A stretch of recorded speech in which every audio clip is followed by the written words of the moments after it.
안녕하세요. 오늘은 MACD 보조지표에 대해 알아보려고 합니다. 보조지표 중에서 가장 많이 쓰이고 캔들의 흐름이 상승이냐 하락이냐의 방향을 알아볼 수 있는 대표적인 추세지표 중에 하나입니다.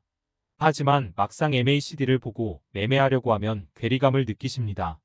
매수신호, 매도신호를 보고 매매하는데 캔들은 반대 방향으로 움직여서 손해보는 경험이 있죠.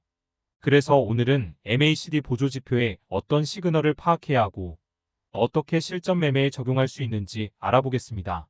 MACD를 알아보기 전에 몇 분봉 몇 시간봉을 기준으로 봐야 할까요? 단기 타임프레임을 기준으로 사용하게 되면 트랩도 많고 변동성이 커서 신뢰도가 많이 떨어집니다. 적어도 1시간, 4시간 일봉, 주봉에서 보는 걸 추천합니다. MACD 보조지표는 곡선이 두 개가 있습니다. MACD 곡선과 시그널 곡선.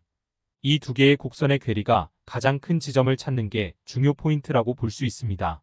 여기서 MACD 지표의 신뢰도를 높여주는 200일선 장기 이평선도 같이 설정합니다.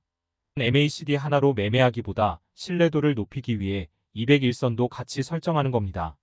MACD 지표를 통해 매매 기준이 되는 시그널은 크게 네 가지를 볼 수 있습니다. 첫 번째 기준선, 두 번째 골든크로스, 데드크로스, 세 번째 다이버전스, 네 번째 추세선입니다. 단순히 기준이 되는 네 가지 조건을 가지고 매매하는 게 아니고 해석을 잘 해야 합니다. 첫 번째 기준선. MACD에서 추세를 볼 수 있는 가장 대표적인 시그널입니다. 기준선 위에 있을 땐 상승 추세, 기준선 아래 있을 땐 하락 추세라고 볼 수 있습니다.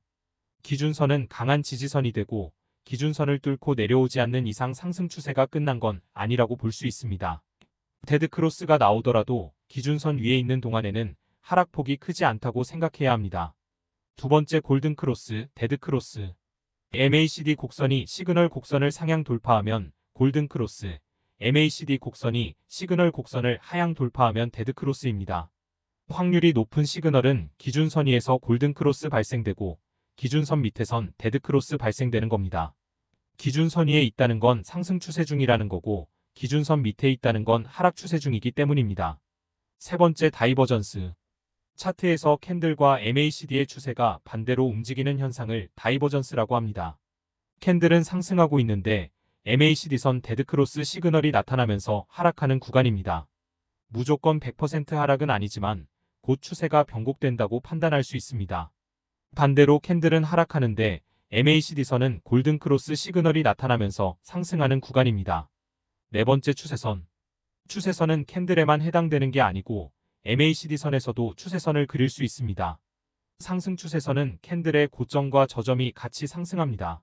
MACD선과 시그널선의 고점과 저점을 연결해주고 추세선 하단 돌파 시 숏, 추세선 상단 돌파 시 롱 진입 근거가 됩니다. MACD 추세선 시그널은 크게 먹을 수 있는 변곡 자리를 잡을 수 있습니다. 그러면 실제로 어떤 기준으로 매매를 하는지 보여드리겠습니다. 한 가지 MACD 시그널이 확인됐다고 포지션 들어가는 건 위험합니다. 결국 확률 높은 자리는 여러 기준이 되는 시그널이 확인되는 구간입니다. 지금까지 MACD 보조지표를 통해 어떤 시그널에 포지션 진입을 해야 하는지 알아보았습니다. 실제로 실전 매매에서는 단순히 시그널로 매매하기에는 신뢰도가 100%는 아닙니다. 전체적인 추세와 지지저항 흐름이 다 부합이 돼야 합니다.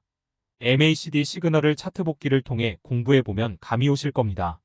주의할 점은 보조지표는 보조지표일 뿐이다라는 겁니다.